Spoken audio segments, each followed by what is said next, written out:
Grace and peace. Welcome to Judah's Roar Domestic Violence Awareness Initiative YouTube channel. I'm your host, Apostle Cheryl. Today's topic will be the DV survivor, the domestic violence survivor, and suicide. The domestic violence survivor and suicide. Now, before we get started, I'm going to give you a few seconds to check down here uh, right below this video. Click the subscribe button, and if you're interested in partnering with us, we'd appreciate it if you would just click that bell for notifications, and that way you'll be notified every week when we upload a new video. We typically upload a new video every Sunday at 4 p.m. Central Standard Time. Okay, so let's get started. According to the American Psychological Association, survivors of intimate partner violence or domestic violence are twice as likely to attempt suicide multiple times.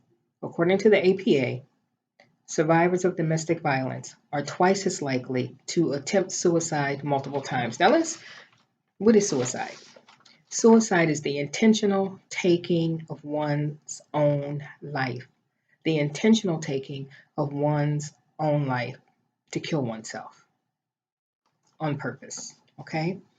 Now, both suicide and intimate partner violence are major global public health concerns. And as we have stated in previous videos, domestic violence, intimate partner violence was declared a global pandemic by the United Nations back in 2017 by the UN Secretary General. And so it's been recognized globally now as a pandemic. And when this was first stated, many people didn't understand what a pandemic was. But now, because we have endured and are enduring COVID, we understand now what a massive scale a pandemic operates on. And so, intimate partner violence was declared a global pandemic back in 2017. Now, suicide is also a global public health concern worldwide, and the two are closely linked. And for many, many years, it seems that that connection was not really grasped, wasn't even recognized, even by those who work in the field as advocates, who are psychologists or mental health professionals or, medical professionals, did not make the connection. And so there's a disconnect that has existed between those who specialize in studying and addressing domestic violence and those that specialize in studying and treating mental health issues involving suicidality. Okay, and so those two have kind of been running parallel but not connecting. In recent years, though, an effort is underfoot to provide training, cross training between these two disciplines so that we can we're better able to identify and we are better able to address intimate partner violence and suicidality uh, when they coexist. Okay, so let's look at some facts. I'm going to share some information with you that's relatively shocking. As I said, according to the American Psychological Association, survivors of intimate partner violence or domestic violence are twice as likely to attempt suicide multiple times, more than one time.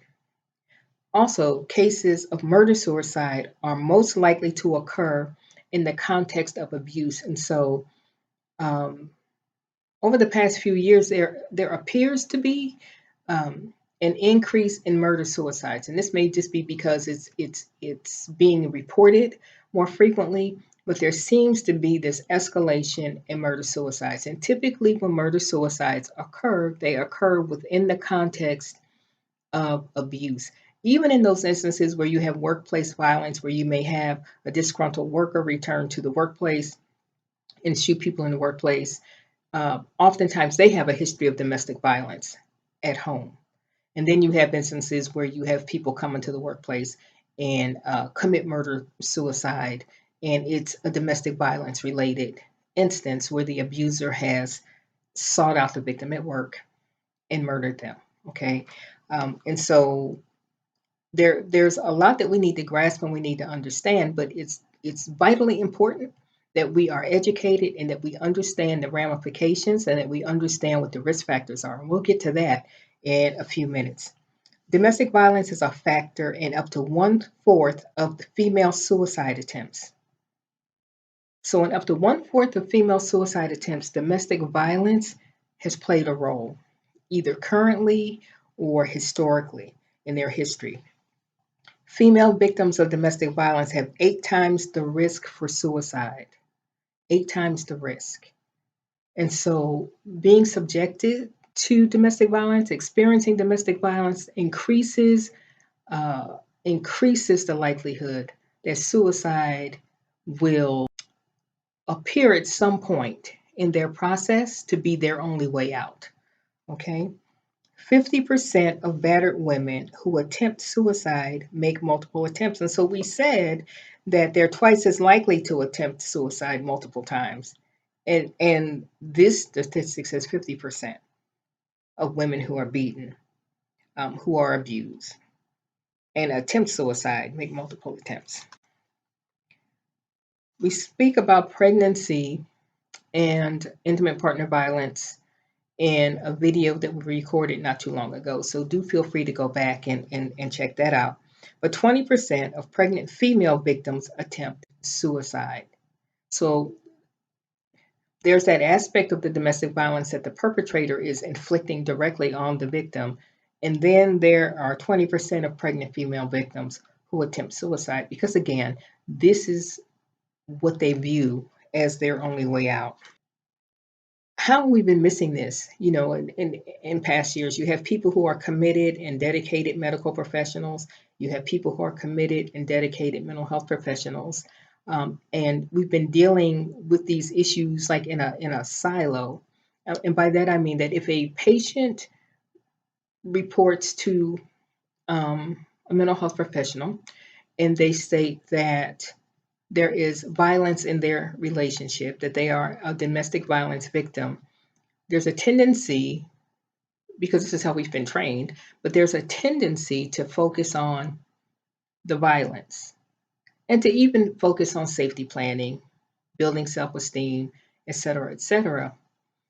But oftentimes, the hopelessness that the victim experiences, the helplessness that they experience, is not viewed in its proper context in terms of leading them towards suicidality, them having suicide ideation, them having a plan, toying around with a plan in their mind. And the thing is that a victim may not make the connection between this desire to not live or for the pain to stop.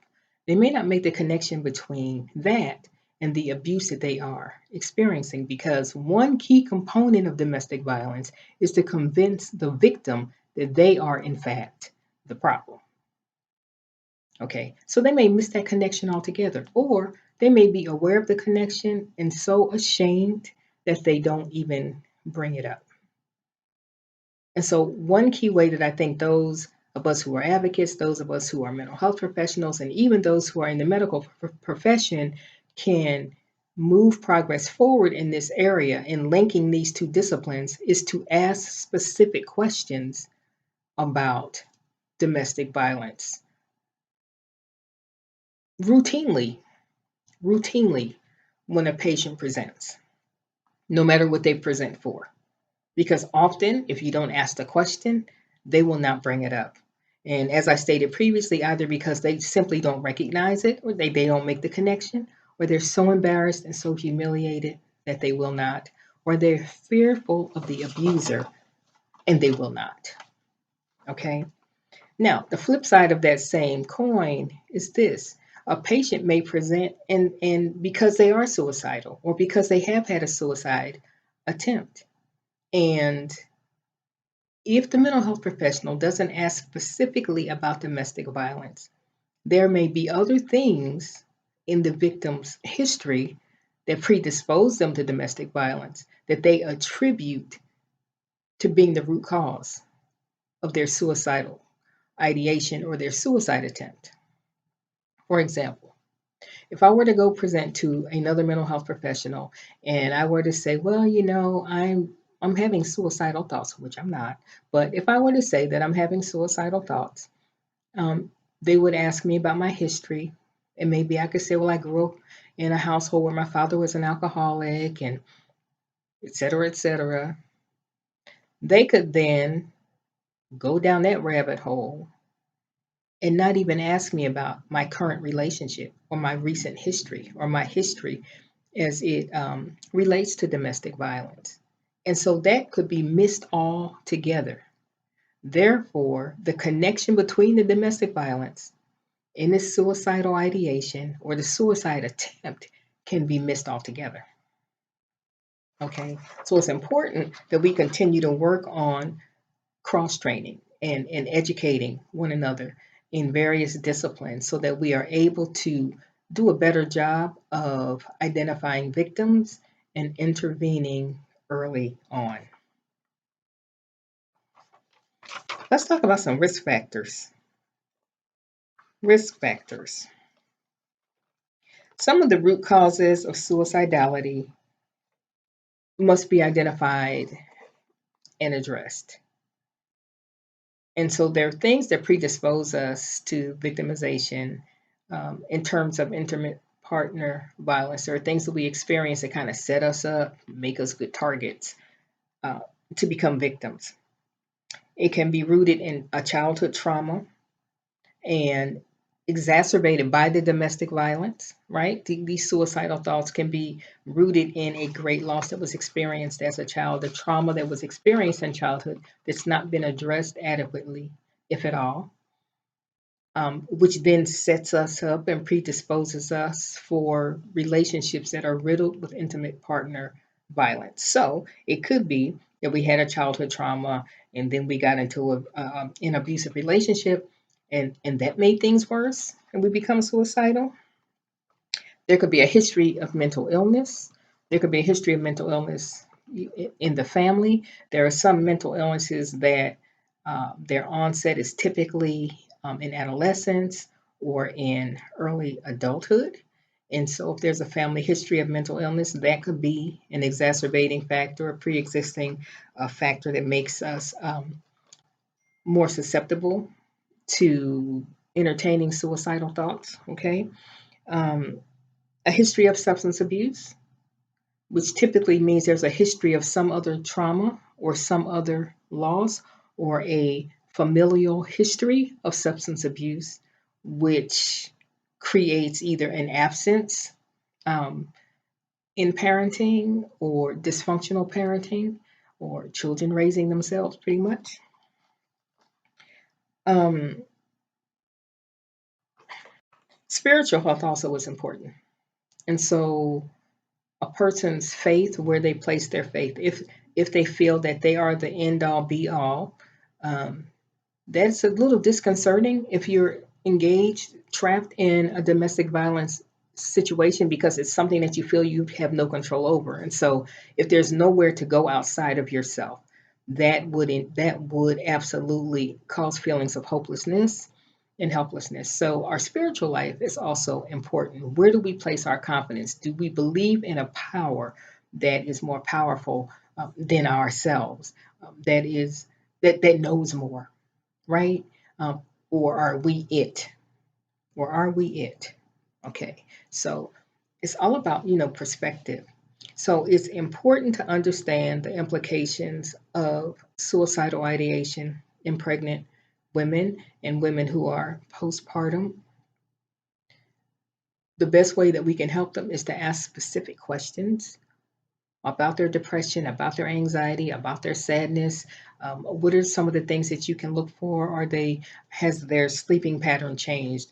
Is their appetite changed? Are they eating too much or are they eating too little? Are they sleeping too much or are they sleeping too little? Are they isolating? Are they isolating? Okay. There have been instances where people have shared that they were dealing with intimate partner violence, but then not long after they have shared that with someone that they trusted, then they took their own life, which is burdensome for the person who has attempted to be a support. It's shocking to them, it's disconcerting to them, and it's traumatic for them as well. So, suicide presents a huge public health issue worldwide as does intimate partner violence. Okay. If you or someone you know is struggling with thoughts of suicide, the thing that we want you to know is that things won't always be as they are right now. And suicide is a permanent way of dealing with an issue that may very well be temporary. And you just need undergirding and you need support and you need resources at your disposal. And you need for someone to tell you that you can make it, that you can make it without self harming, you can make it without taking your own life. Suicide increases the likelihood that suicide will continue in a family or friend group. There's something about it that once someone does it, it becomes a viable option for the other people often that are connected to them. Now, the National Suicide Prevention Lifelines number is 1 800 273 TALK, 1 800 273 8255.